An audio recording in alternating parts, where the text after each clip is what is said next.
제가 어린 시절에요.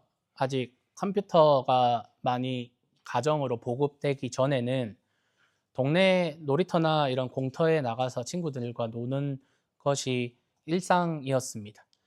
술래잡기나 딱지치기, 뭐 구슬치기 이런 놀이들을 많이 했던 것 같은데, 뭐 저도 그렇고 아마 우리 집사님들 또래는 저보다 더 다양한 놀이들 아마 했을 걸로 기억합니다. 우리 세계적으로 그런 열풍을 불었던 오징어 게임 같은 것도 저보다는 앞선 세대가 많이 즐기던 그런 게임이었던 것 같아요. 어, 다양한 놀이를 동네에서 친구들이랑 했었는데, 음, 제가 어린 시절에 여러분 아실지 모르겠어요. 모를 수도 있는데 마야라는 그런 놀이가 저희 동네에 한 번 유행했던 적이 있어요. 그 놀이가 어떤 놀이냐면요. 간단하게 설명을 드리면 이제 두 팀으로 나뉘어집니다. 그래서 두 팀으로 나뉘어져서 상대방 팀과 모든 상대방 팀의 멤버들과 가위바위보를 합니다.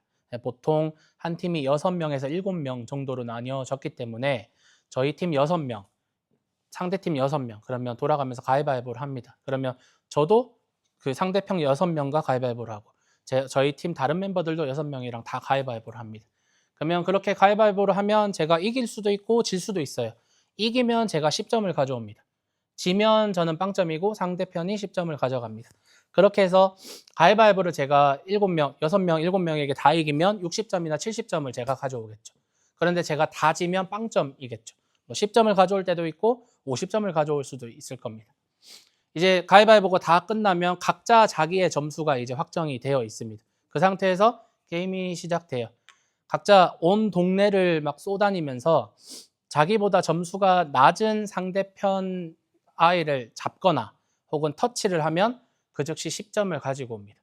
그렇게 동네를 쏘다니면서 나보다 점수가 낮은 사람들을 막 터치를 해요. 그런데 이제 점수가 낮은 사람들은 터치를 당하면 억울하니까 점수가 낮은 사람들끼리 손을 잡으면 그 점수가 합산이 됩니다. 그래서 제가 50점인데 20점짜리 친구 3명이 손을 잡고 있으면 60점이라서 제가 터치를 해도 제가 그 친구들이 10점을 먹는 거죠. 그런 식으로 해서 막 30분, 1시간 정도 쏘다니다가 점수가 합산이 되면서 게임이 이제 종료가 되는 그런 게임입니다. 그런데 이제 각 팀에는요, 본진이 있어요. 그 베이스 캠프가 있는데 보통 전봇대를 삼습니다. 이쪽 전봇대, 반대편 전봇대로 삼고 그 전봇대를 상대편 전봇대를 이렇게 치면서 마야라고 외치면 100점을 가지고 옵니다. 약간 그 해리포터의 퀴디치 게임이랑 비슷하죠. 그렇게 100점을 받게 돼요. 그러면 점수가 확 뛰게 되니까 유리합니다. 한 번은요, 이제 이 게임을 하다가 저랑 같은 동네에 사는 저랑 친한 친구 이렇게 저까지 3명이 돌아다니다가 같은 지역, 같은 그 집, 그 대문 안쪽에 딱 숨어 있다가 이제 눈앞에 전봇대가 보였어요. 그래서 마야를 딸 수 있는 기회가 딱 생겼어요. 근데 보통은 전봇대를 털리면 100점을 잃기 때문에 그 전봇대를 지키는 사람이 2명, 3명 정도 있어요, 보통. 근데 이렇게 지켜봤는데 1명밖에 없더라고요. 저희는 3명이 그 전봇대 근처에 있고. 그러면 한 명이 그 한 명을 딱 붙잡고 나머지 2명이 터치하면서 마야를 하면 200점을 딸 수 있잖아요. 그래서 제가 저보다 그때는 제가 왜소했거든요. 여러분 믿지 않겠지만 저보다 덩치가 큰 친구한테 야 네가 힘이 세니까 쟤를 잡고 있어라. 네가 쟤보다 점수가 높다. 네가 잡고 있으면 된다. 했는데 이 친구가 계속 머리를 굴리면서 사실 덩치가 커서 저희 중에 막 대장 행세를 하던 친구였는데 함정이라는 거예요. 저 한 명만 있는데 우리가 3명이 탁 나가면 사방에서 그 팀 애들이 달려들어서 우리가 점수를 잃을 거다. 그렇게 주저하는 겁니다. 계속 안 나가려고 하는 겁니다. 평소에는 덩치를 믿고 막 으스대던 그런 애가 겁을 내고 있는 거죠. 근데 갑자기 그 다른 한 명, 저랑 3명이 있었다 했잖아요. 한 명이 진짜 말랐거든요. 정말 그래서 그 친구 별명이 멸치였어요. 그리고 그 덩치 큰 친구는 덩치였고 그래서 덩치와 멸치였거든요. 그런데 그 갑자기 그 빼빼 마르고 소심한 그 친구 한 명이 갑자기 소리를 지르더니 전봇대로 달려가는 겁니다. 와 하면서 달려가는 겁니다. 그러더니 전봇대를 지키던 자기보다 한참 큰 애를 막 붙잡고 막 이렇게 하는 거예요. 그래서 저랑 덩치랑 달려가서 마야를 땄습니다. 그 이후에 어떻게 됐을까요? 저는 이런 기회를 놓치지 않습니다. 덩치를 놀렸습니다. 너는 덩치값을 못한다고. 그리고 친구들한테 소문을 다 냈습니다. 그리고 친구들 앞에서 막 가오잡고 자기가 막 되게 힘센 것처럼 막 할 때마다 제가 그때 얘기를 계속했습니다. 그리고 걔가 지금도 제가 한국 가면 가끔 보거든요. 지금도 이 얘기를 합니다. 겁쟁이라고. 덩치값 못한다고. 그래서 덩치는요, 확실히 승리할 수 있는 길에서 주저했어요. 망설였어요. 너무 많은 그런 생각들을 너무 많이 한 거예요. 내가 요렇게 달려가면 요 다른 집에서 숨어 있던 다른 팀이 뛰쳐나와서 자기를 덮치겠지. 이런 많은 생각들을 해서 주저하였어요. 그런데 멸치는 돌진했어요. 인생이 여러분 이런 것 같아요. 어떤 사람들은요, 보이지 않는 그런 확신이 들지 않는 그런 상황에서 주저합니다. 누군가는 행동하기를 망설이고 표현하기를 망설입니다. 그런데 누군가는 밑도 끝도 없이 전진하고 달려나가는 사람들이 있습니다. 사업을 하는 사람들 중에 사장님들 중에서는 이런 분들이 많아요. 전형적인 리더들 중에서는 이런 분들이 많아요.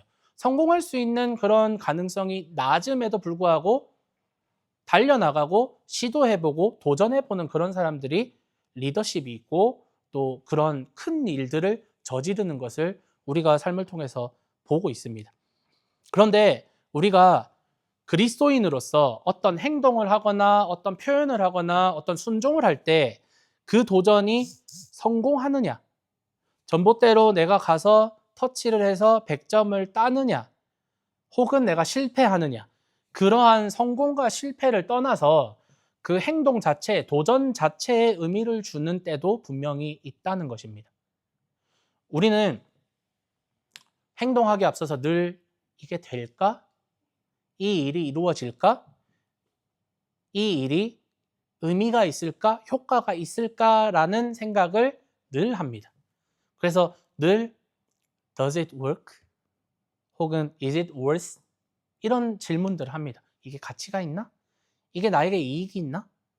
하지만 일의 성공과 실패 혹은 이익이나 효과를 논하기보다 우리 그리스도인들에게 요구되는 것들, 그리고 그리스도인들이 따져봐야 하는 것은 worth가 아니라 right, righteousness, 바로 의로움입니다. 그래서 is it worth it? 보다 is it right?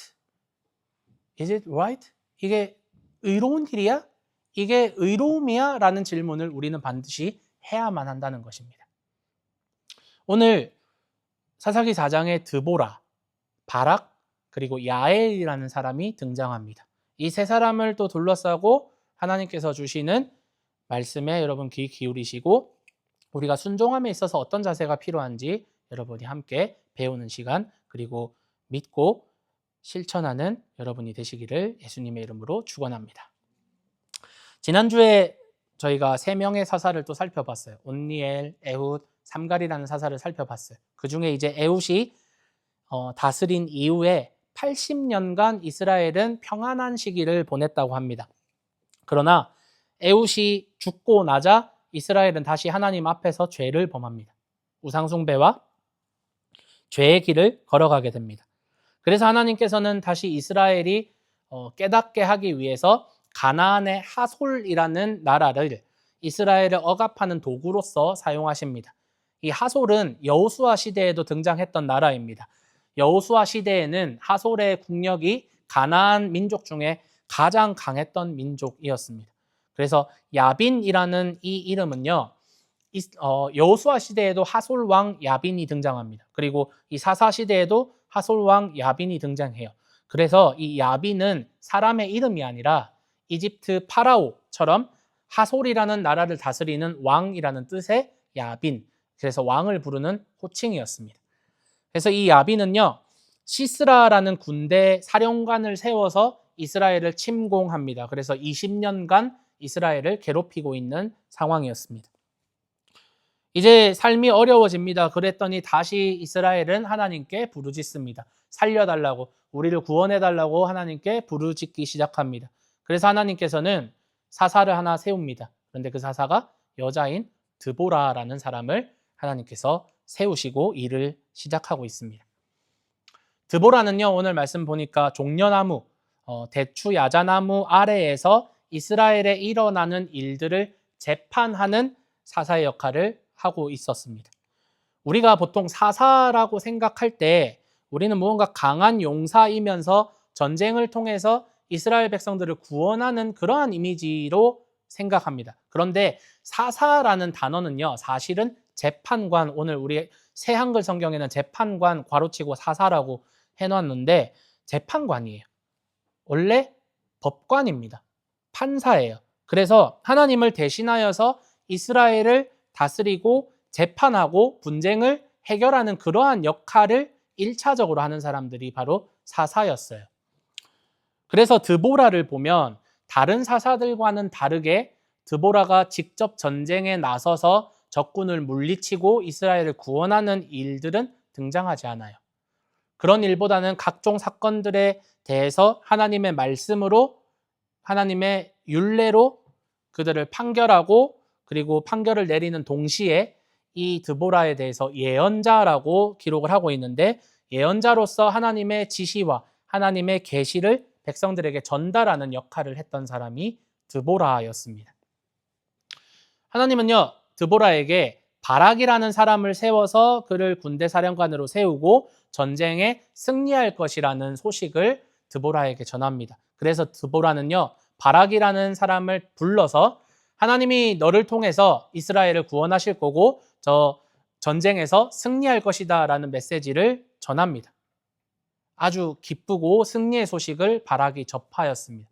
그런데 바락의 반응이 조금 이상합니다. 오늘 말씀 8절 말씀 보시면 이렇게 반응을 하고 있어요. 8절에 바락이 드보라에게 대답했다. 재판관님이 저와 함께 가시면 제가 가겠습니다. 저와 함께 가지 않으시면 가지 않겠습니다. 바락은요, 드보라가 네가 전장에 나가서 하나님의 이름으로 승리할 것이다, 승리한다 라고 그렇게 말씀을 들었는데 그 요청에 즉시 순종하여서 그럼 제가 나가겠습니다. 내가 저들을 무찌르겠습니다. 하나님의 이름으로 전쟁에 승리하겠습니다 라고 외치고 나간 것이 아니라 당신이 나와 함께 가면 내가 가겠다. 당신이 안 가면 나도 가지 않겠다 라는 반응을 합니다. 왜 이런 반응을 보일까요? 현실적인 두려움이 있었을 겁니다. 오늘 말씀 기록에 시스라, 야빈 밑에 있었던 군대 사령관 시스라는 철병거 900대를 가지고 있었다고 기록을 하고 있습니다. 지금으로 비유를 하자면 탱크 900대가 있는 것과 다름이 없을 겁니다. 이 시대, 당시 이제 청동기에서 철기로 넘어가던 이 시대에 철기 문명을 가지고 있었고 더군다나 철제 무기 중에 가장 뛰어난 첨단 기술을 가지고 있었던 철병거 900대를 가지고 있었다는 것은 이스라엘보다 훨씬 앞서 있는 문명이었으며 훨씬 선진적인 전쟁 무기를 가지고 있었기 때문에 바락은 철병거 900대를 내가 맨몸으로 이길 수 있을까? 그런 전쟁에 대한 승산 그리고 현실에 대한 두려움이 그의 머릿속을 어지럽게 했던 것입니다. 또한 하나님과 하나님의 약속에 대한 그런 신뢰가 믿음이 부족한 것도 한몫했을 겁니다. 드보라는 이미 하나님의 약속과 하나님의 승리하심을 선언하였습니다. 6, 7절에 가라! 시스라와 그 군대를 너의 손에 넘겨주겠다. 넘겨주겠다라는 뜻은 네가 이겼다라는 뜻이에요. 네 손 안에 시스라와 그의 군대가 있다라는 뜻이에요. 이런 승리의 약속을 듣고도 하나님으로부터 이 승리의 약속을 듣고도 바락은 사사인 드보라가 함께 가야만 이 승리가 보장된다고 말합니다.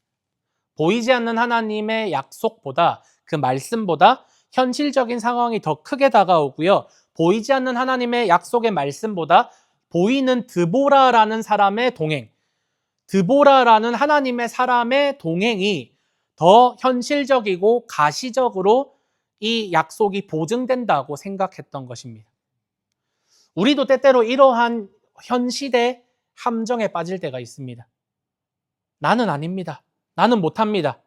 이렇게 하나님의 일, 하나님의 약속의 말씀을 우리가 대할 때 하나님 저는 못합니다. 저는 아닙니다. 저는 모자랍니다. 이렇게 나를 낮추는 것이 겸손한 것이라고 생각할 때가 있습니다. 저는 이것 또한 유교에서 온 잘못된, 유교적 기독교에서 파생된 잘못된 습관이라고 생각합니다. 동양에서 한국, 그리고 한국의 유교 문화는 자기 자신을 철저하게 낮추고 드러내지 않으며 제가 부족합니다, 제가 모자랍니다 라고 이렇게 고개 숙이는 것이, 겸양을 표현하는 것이 최고의 겸손의 미덕이라고 가르칩니다. 그러나 성경은 그것이 겸손이라고 가르치지 않습니다. 물론 하나님 없이 나는 할 수 없습니다 라는 영적 고백과 하나님에 대한 의존의 자세는 항상 선행되어야 합니다. 내가 할 수 있습니다가 아니라 나는 하나님 없이는 할 수 없는 사람입니다 라는 고백은 우리 가운데 항상 먼저 있어야 합니다. 그러나 모세가 지도자로 부름받을 때 핑계를 대며 나는 입술이 둔한 자입니다, 나는 못합니다 라고 그렇게 거절할 때 하나님은 그를 책망하셨습니다. 너가 겸손하구나, 너가 겸손하구나 라고 칭찬하신 것이 아니라 하나님은 모세를 책망합니다. 오히려 내가 너와 함께 하겠다고 하나님은 약속하셨고, 출애굽과 광야 생활을 리더로서 아주 훌륭하게 해낸 그를 평가할 때 성경은 모세는 땅 위의 모든 사람들보다 가장 겸손한 사람이라고 성경은 평가합니다. 예수님의 엄마였던 마리아 또한 하나님의 위대한 부르심과 선택 속에서 하나님, 저는 자격이 없습니다. 하나님, 저는 처녀인데 제가 어떻게 아이를 낳겠습니까? 저는 못합니다. 저는 안 됩니다 라고 거절하지 않고, 두려웠지만 나는 주님의 여종이오니 주님의 뜻이 주님의 말씀대로 나에게 이루어지기를 바랍니다 라고 고백합니다. 예수님 또한 자신을 낮추고 겸손합니다. 예수님이 가장 큰 겸손의 아이콘입니다. 그러나 예수님은 자기 자신을 낮추고 겸손하여서 하나님, 나는 십자가를 질 수 없습니다, 나는 십자가를 질 수 없는 그런 사람입니다 라고 한 것이 아니라 빌립보서에서는 자기를 낮추사 죽기까지 순종하셨으니 십자가에서 죽으셨다고 기록합니다. 예수님은 겸손하셨기 때문에 십자가를 질 수 있었던 것입니다. 그래서 성경적으로 우리가 겸손이라는 단어, 겸손이란 단순히 자신을 낮추고 나는 못합니다, 나는 모자랍니다 라고 고백하는 것이 겸손이 아니라, 성경적인 겸손이라는 단어는 하나님 앞에서 자신의 위치를 아는 것을 의미합니다. 그래서 존 칼빈은요, 참된 지혜는 하나님을 아는 것과 자기 자신을 아는 것에서 비롯된다고 말합니다. 즉, 겸손이란 하나님을 알며 하나님 앞에서 나 자신을 아는 것에서 시작됩니다. 어거스틴 또한 겸손은 자신을 무가치하게 만드는 것이 아니라, 무가치하게 만들어서 나는 못합니다 그렇게 말하는 것이 아니라 하나님 앞에서 자기 자리를 정확히 아는 것, 그것이 겸손이라고 가르칩니다.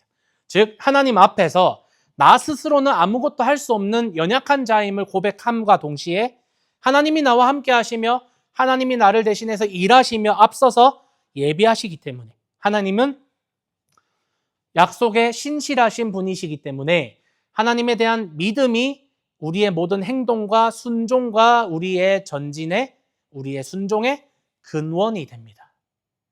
나의 능력이 아니라, 내가 할 수 있기 때문에 하는 것이 아니라 하나님을 신뢰함으로 우리는 순종할 수 있고 우리는 나아갈 수 있는 겁니다.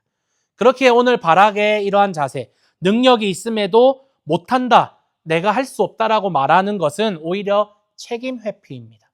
오히려 위선적인 겸손, 거짓 겸손을 떠는 것입니다. 진짜 겸손은 하나님이 내게 맡기신 자리와 역할을 하나님 안에서 알고 하나님의 도우심을 받아 그 일을 해보는 것이 참된 겸손인 줄로 우리는 믿어야 합니다.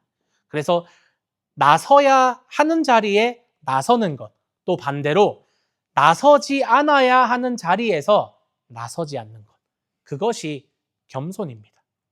그것은요, 때로는 일의 성공이나 일의 실패, 이익을 떠나서 이 일이 의로운 일인가, 제가 서두에서 말씀드린 것처럼 이 일이 하나님의 백성으로서 내가 목소리를 내며 내가 행동하며 내가 순종하는 것이 나의 이익이 아니라 나에게 도움이 되어서가 아니라 의로움과 하나님의 이름과 하나님의 영광을 위해서 이것이 의로운 일인가? 하나님께 받은 사명에 내가 귀를 기울여야만 하는 것입니다. 사사로서 드보라가 하나님의 쓰임을 받았다고 하더라도 다른 사사와는 다르게 드보라는 남자인 바락을 택합니다. 물론 하나님께서 택하셨습니다. 하나님이 드보라를 통하여서 드보라 대신 전쟁을 치를 바락이라는 사람을 선택하셨습니다. 즉 바락은요, 전쟁 사령관으로서 아멘으로 화답하며 하나님의 이름으로 그는 앞장서야만 했지만 전쟁마저도 여성인 드보라에게 의존하고 있는 모습, 그런 비겁한 모습을 보이고 있는 것입니다. 결국 책임지지 않으려고 하는 것입니다. 내가 전쟁에 나가서 설사 진다고 하더라도 내 책임이 아니라 사사인 드보라 책임으로 돌리고 싶은 그러한 비겁한 마음이 그 마음 가운데 있었던 것입니다. 결국 이 상대편 사령관인 시스라를 죽이고 이스라엘의 승리를 가져오게 된 사람은 바락이 아니라 이방 사람이었던 야엘이라는 여자였습니다.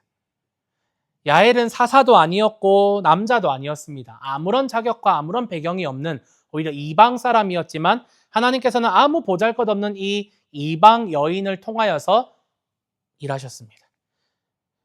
그런 의미에서 바락은 얼마나 불쌍합니까? 앞에서 고생이란 고생은 바락이 다 합니다. 전쟁은 이미 바락이 다 이겨놓았습니다. 전부 다 무찔러 놓았습니다. 마지막 한 방만 그 시스라에게 때리면 되는데 수많은 군사들과 철병거까지 완전히 물리쳤습니다. 그러나 가장 큰 공은 야엘이 차지하게 된 것입니다. 그래서 오늘 말씀을 이렇게 이 스토리를 정리합니다. 23절 말씀 우리 한 목소리로 읽어보도록 하겠습니다. 시작.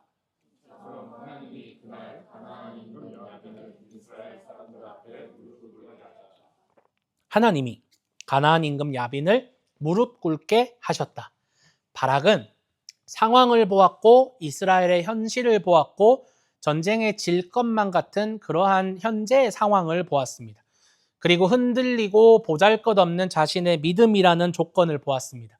그럴 때에 우리는 사명을 감당할 수 없을 것만 같고 하나님 말씀에 순종할 수 없을 것만 같은 그러한 생각이 듭니다. 객관적으로 여러분 생각해 보십시오.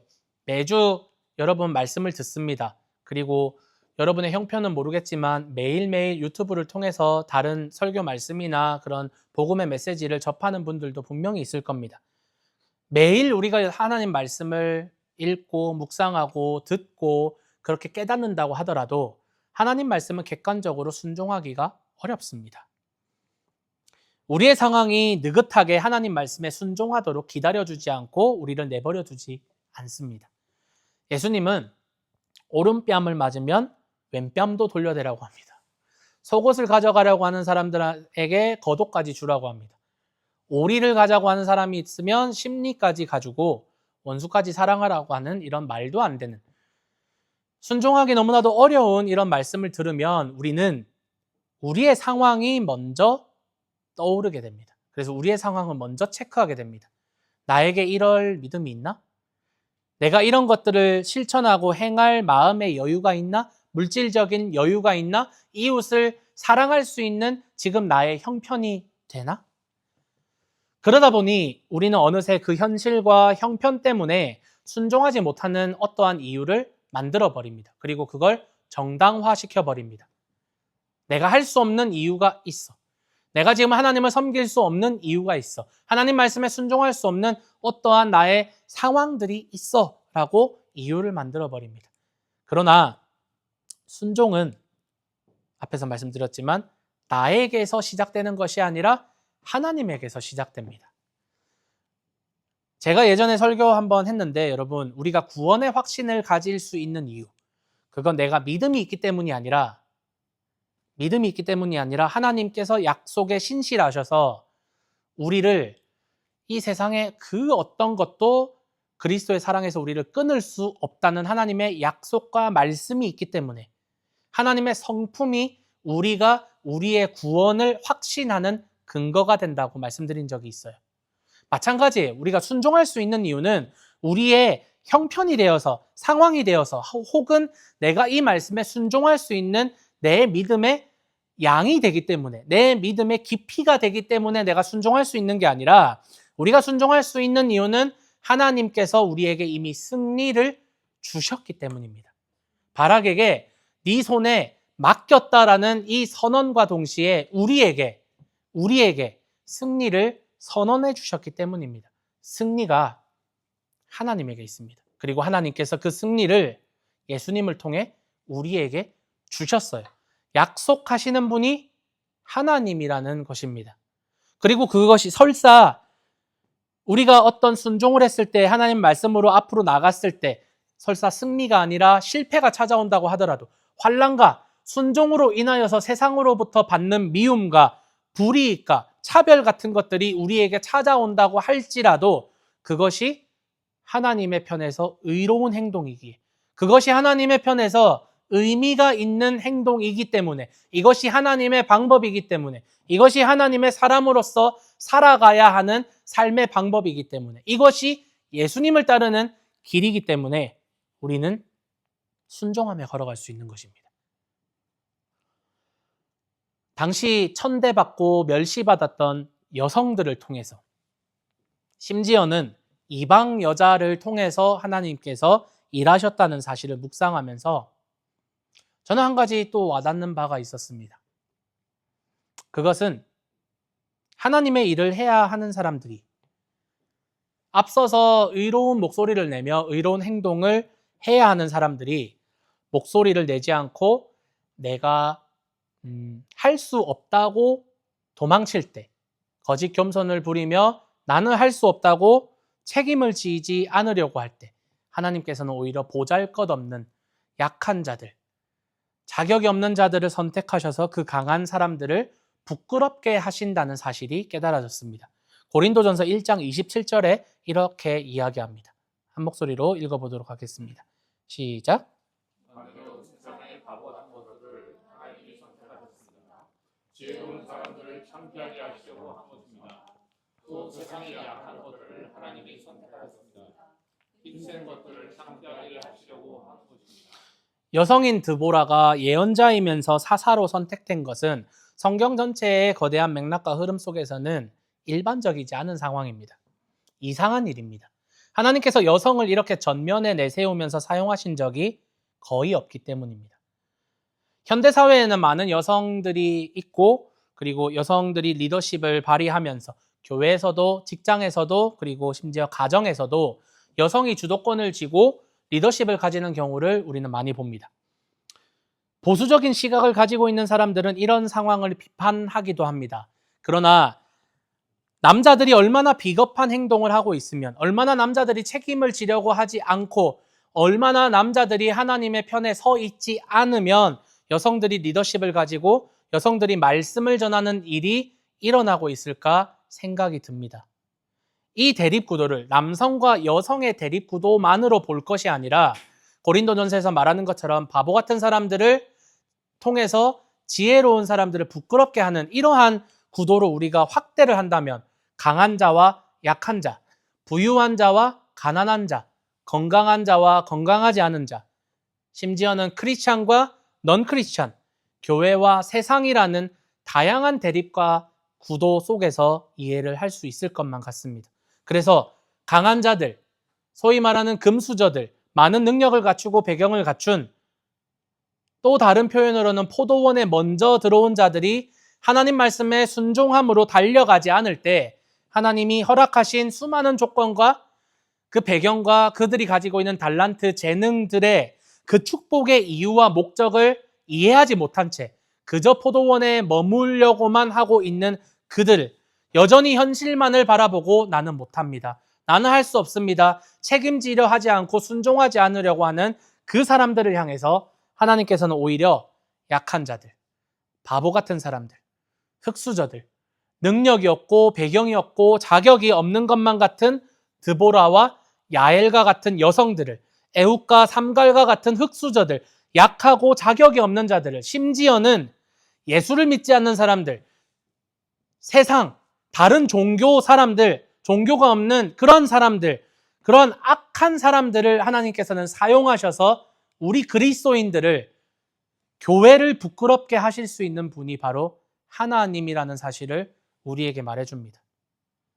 제사장이 제사장 일을 감당하지 않고, 레위인이 레위인의 일을 감당하지 않고, 교회가, 그리스도인이, 목회자가, 장로가, 집사가, 성도가, 교회가 해야 하는 일을 순종하지 않고 그렇게 그 사명을 내팽겨치고 있을 때 하나님은 세상을 통해서 우리를 부끄럽게 하실 것입니다. 우리가 자격이 없다고 말하는 사람들을 통해서 우리를 부끄럽게 하실 것입니다. 심지어는 우리가 부끄럽게 되는 수준이 아니라 맛을 잃은 소금과 같이 기대에 버려져서 사람들에게 밟히게 될 것입니다. 사랑하는 여러분, 순종은 무언가 거창한 것이 아닙니다. 거창한 것이 아니에요. 내가 사랑하고 내가 믿는 하나님께서 기뻐하시는 일을, 그분이 명령하시고 그분이 부탁하신 일을 나의 상황과 형편 혹은 결과와 상관없이 한번 해보는 것. 그것이 바로 순종입니다. 이 순종을 사랑이라는 관계 안에서 이해하고 풀어내십시오. 마치 이런 것입니다. 제가 제 사랑하는 아내가 혹은 내 가족이 혹은 내 성도가 다른 곳에서 사람들에게 모욕을 당하고 뭔가 오해를 받고 욕을 먹는 것을 내가 보고 있는데 그 현장에서 내가 아무 말도 하지 못하고 침묵을 지킨다? 그것은 사랑하는 행동이 아니라는 겁니다. 내 아내가 모욕을 당하고 있는데, 내 자녀가 모욕을 당하고 있는데, 내 성도들이 밖에서 모욕을 당하고 있는데 그 자리에서 입을 다물고 그 자리를 피한다? 저는 자격이 없는 사람입니다. 오히려 사랑하면 막아줘야 합니다. 사랑하면 방패가 되어 주어야 하고, 사랑하면 변호해 주어야 합니다. 대신 목소리를 내고 싸워 주어야 사랑하는 사람이라고 말할 수 있습니다. 마찬가지입니다. 하나님의 이름의 영광은 지금 이 순간에도 세상의 곳곳에서 훼손당하고 망령되이 일컬어지고 있습니다.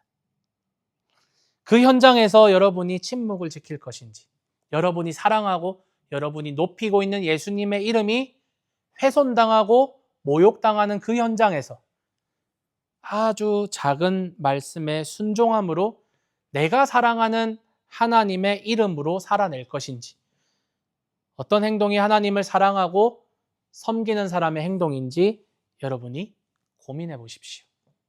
침묵을 택할 것인지 혹은 그렇게 순종함으로 살아낼 것인지 말입니다. 그 가운데에 저는 확신합니다. 하나님께서 여러분과 함께 하실 줄로 저는 믿습니다. 그리고 하나님께서 여러분의 원수와 여러분의 모든 승리를 여러분 손에 맡기셨을 줄로 저는 믿습니다. 그러니 여러분 살아내십시오. 하나님의 일하심과 하나님의 함께 하심을 여러분이 늘 확신하며 믿으며, 되든 안 되든 제가 몇 주 전에 빌레몬서 설교를 하면서 그랬잖아요. 용서하는 것, 우리가 할 수 없을 것만 같습니다. 원수를 사랑하는 것 할 수 없을 것 같습니다. 하지만 우리가 예수님을 바라볼 때, 우리의 마음을 예수님의 사랑과 은혜로 가득 채울 때 우리가 순종할 수 있는 이유와 그 목표와 근원이 생깁니다. 그렇기 때문에 여러분도 아멘하며 바락처럼 나는 할 수 없습니다. 나는 모자랍니다. 그것이 아니라 하나님, 저는 모자란 사람이지만 하나님께서 함께 하시면 저는 해보겠습니다. 그렇게 화답하며 한 걸음 한 걸음 천천히 내디디시는 여러분이 되시기를 예수님의 이름으로 축복합니다. 말씀을 정리하겠습니다. 여러분, 사사기를 읽을 때 많은 성경이 그러하지만 사사기는 단어나 특별히 사람의 이름에 상징이 많이 들어가는 책입니다. 그래서 사람의 이름의 단어의 뜻을 좀 잘 알면 그 속에 감추어진 속뜻을 알 수 있습니다. 오늘 등장하는 드보라라는 사람의 이름의 뜻은 벌이라는 뜻입니다. 비, 꿀벌이라는 뜻입니다. 꿀을 만드는 벌이라는 뜻을 드보라라는 이름이 가지고 있습니다. 이 벌, 꿀벌이라는 이 단어는요, 유대인 미드라시라는 전통에서 하나님의 말씀을 전하는 자로 비유되기도 합니다. 그리고 벌은 보통은 부지런한 자로 잠언이나 시편에서도 등장하기도 합니다. 그런데 이 벌을요, 그저 부지런한 자, 성실한 자로 생각하지 마시고 이 벌의 속뜻을 한번 살펴보시면 성경은요, 약속의 땅 가나안을 젖과 꿀이 흐르는 땅으로 표현합니다. 그래서 여기서 꿀이란 단순히 달콤한 것, 단순히 유익한 것을 말하는 것이 아니라 성경에서 말하는 꿀은 하나님의 율법과 정의를 말합니다. 그래서 드보라는요, 꿀을 만드는 사람입니다. 무엇을 하는 사람이냐면 단순히 사사로서 전쟁 지도자가 아니라 단순히 재판관이 아니라 이스라엘에게 하나님의 율법과 말씀을 전하며 특별히 정의를 전하며 그 정의가 강같이 흐르게 하는 사명을 감당하는 사람입니다. 또한 야엘이라는 사람의 이름의 뜻은 염소라는 뜻을 가지고 있습니다. 오늘 야엘이 시스라에게 우유를 대접했던 것은 우연이 아닙니다. 그녀는 젖과 꿀이 흐르는 땅에서 젖을 상징하고 있고 젖은 사랑을 의미합니다. 즉 하나님이 가나안 땅을 약속하실 때 젖과 꿀이 흐르는 땅이라고 약속을 하셨는데 여러분 이스라엘을 가보면 아시겠지만 이스라엘은 젖과 꿀이 흐르는 땅이 아닙니다. 그 옆나라 레바논은 굉장히 비옥합니다. 그래서 비행기를 타고 그 땅을 지나갈 때 레바논 땅만 초지가 있습니다. 목초지가 있습니다. 그리고 나머지 다른 땅들은 아주 말라 있습니다. 그래서 가나안 땅은 그렇게 비옥한 땅이 아닙니다. 그래서 젖과 꿀이 흐르는 땅이란 사실은 비옥한 땅, 목마르지 않는 땅이 아니라 사랑과 정의가 흐르는 땅이라는 뜻이 됩니다. 꿀벌 드보라와 그의 판결과 같이 하나님의 정의가 흐르고 염소 야엘과 같이 하나님의 사랑이 흐르는 땅이 바로 약속의 땅 가나안입니다. 하나님은 그래서 우리에게 늘 사랑과 정의를 이야기하십니다. 율법의 정신은 항상 사랑과 정의입니다. 사랑으로 가난한 자가 없게 하는 것이 율법의 정신이고 정의로 억울한 사람이 없게 하는 것이 율법의 정신입니다. 드보라와 야엘은요, 결국 각각 하나님이 주시는 젖과 꿀이라는 복의 요소를 인격적으로 구현하는 여성 인물로 나타납니다. 이들은 단순히 여성 영웅이 아니라 하나님의 약속, 젖과 꿀이라는 이 약속의 성취와 구원의 통로, 즉 그리스도를 나타내고 있는 것입니다. 우리는 바락과 같습니다. 우리는 모자랍니다. 우리는 주저합니다. 우리는 결단해야 될 때 결단하지 못하고 순종해야 될 때 순종하지 못합니다. 하지만 하나님은요, 하나님의 꿀벌과 염소, 젖과 꿀로 상징되는 드보라와 야엘을 통해서 이 젖과 꿀이라는 영적인 풍성함과 은혜를 주시는 그리스도를 우리에게 알려주십니다.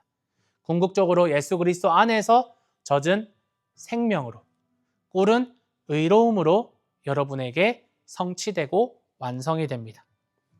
우리는 바락과 같이 연약하지만 결국 하나님이 야빈을 무찌르셨습니다. 바락이, 야엘이 야빈을 무찔렀다고 하지 않고 오늘 말씀 23절은 하나님이 야빈을 무릎 꿇렸다. 마찬가지로 예수님이 우리의 원수를 무찌르셨습니다. 그리고 이제 예수님이 여러분에게 손을 내밀고 계십니다. 이제 사명을 감당하고 순종할 수 있겠니? 나의 이름을 가지고 세상으로 나아갈 수 있겠니? 예수님의 이런 질문 앞에 여러분 아멘으로 화답하는 우리 교회가 여러분 모두가 되시기를 예수님의 이름으로 축복하고 소망합니다.